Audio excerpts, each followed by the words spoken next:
Hey, it's Sarah. I wanted to talk to you about your final project. There have been some questions about file size and transferring images through the course portal to the Dropbox, or whether, because the files of some of the students are quite large, how to actually get them to be seen without reducing or merging the layers. So I'm going to show you a student's project from last spring, and I want to talk to you a little bit about some of the things I hope to see in your files, and then I'm going to talk to you about how to reduce the file. So I wanted to show you the first part of this right here is this is the Illustrator file, and this is the Photoshop part of what she used to import or place into Illustrator for this project. Primarily, this project is meant to be a certain percentage of Illustrator. Since you've been working in Illustrator for the last week or two, I want you to focus on that and have the majority, or at least a percentage of your work done in Illustrator. So this particular piece right here on the right is a photograph that she took of her own eyes, and then she went in and she used the filters to create this effect. And then after she worked on the different effects and the layers, she merged the layers and used levels and curves to try to enhance what she had made her decisions about with the colors.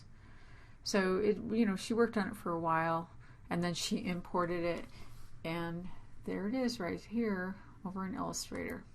It's a very, very small portion of her design, but still it was what she wanted, and she learned a lot by using Photoshop in that way. So here we are in Illustrator, and there's a few things that I want to point out about when I opened this file. This particular font down here, the titles, actually I created outlines in that, but it originally came in without that. So this particular right here, this is how all of this came in. So when it comes in unrasterized, the font, if I don't have the font, it defaults to Myriad Pro or something along that line. That's my default font. So she had a specific font that she used up here and a specific font that she used down here, and although the sizing is great, it's not what she actually had planned because she did not create outlines. Whereas here, this font comes through, it's very unique. I don't own it, and if I did, it would be fine, but since I don't, she went in and she created outlines, and I'll show you how to do that just in case you don't know. So for this sample right here, I'm going to go up to type. So this is just regular old vector font, create outlines, and there we have it. So now this will always look this way.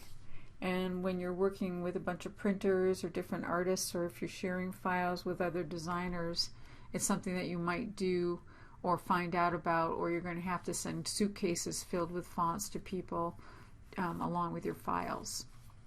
So to alleviate that for this project, all I ask you to do is, if you use a specific font to create outlines, if it's all Arial or Helvetica or some very basic, Bakersville, something really simple, then it'll probably come through. But if it's not, like I said, if I don't own it, it'll just default, and then your design, all the work that you've done, I won't be able to see unless I look at your JPEG. So I was hoping that your AI file will be beautiful, and that's what I'm hoping for. So that's what I wanted to talk about with that. The next thing I wanted to talk about was the file and the layers. And this student did a really great job of preparing her file. She named her file, she named her layers, and not all of them, but she did, she grouped them, and it's very tidy. She actually put them in categories by colorizing them, colorizing the font. So she took a lot of time to figure out how she wanted to set this up, you know. So I appreciate that, and I will think about that when I'm grading your work. So just like as if I was an art director and I was living in Japan and you were here and we're trying to work together on a particular design, that you give me as much information as possible, so that when I'm talking to you via Skype or something and I'm looking at this file, you can say, oh, cartoon eyes, I want you to look at that particular file, that particular layer, turn that layer on, and let's talk about that, okay? Or actually it's right there. So she's got the real eyes right here.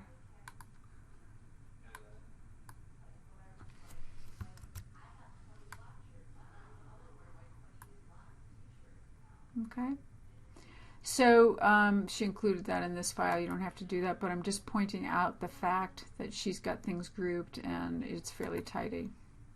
Okay, each one of those layers right here, done in the pen tool, is right here in this grouping.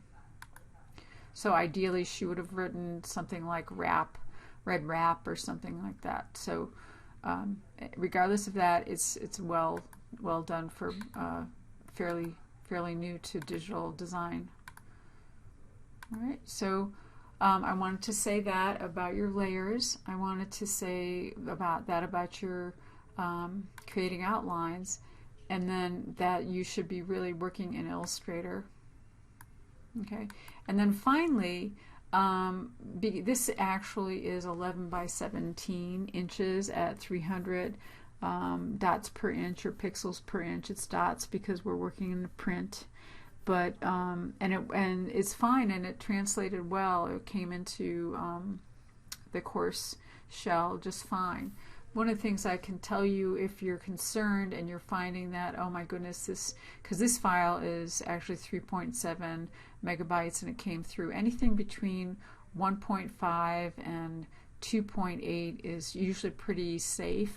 As we get higher, it's just very time consuming to load them, and I just caution you against it. So what you can do is you could, and I'm allowing this, reduce this to half the size, and so it's still at 300.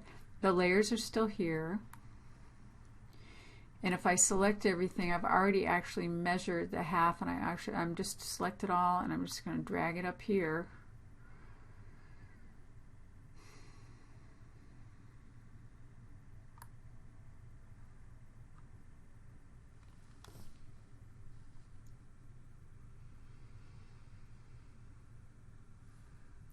And then I'm going to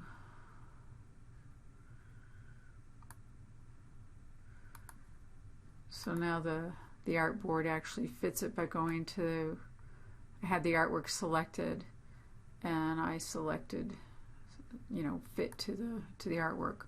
So now it's 6 by 8.5. Okay, so if we go over to just to see what the size is, now it's only 1.1 megabytes. That's the original size. Of course, if you, and then you can go in here, you see what the original size is, and you can change this to a JPG while you're here and save it as a JPG, as long as you save this original piece first. So you have your Photoshop, your Illustrator file, and your JPEG that you're going to be turning in.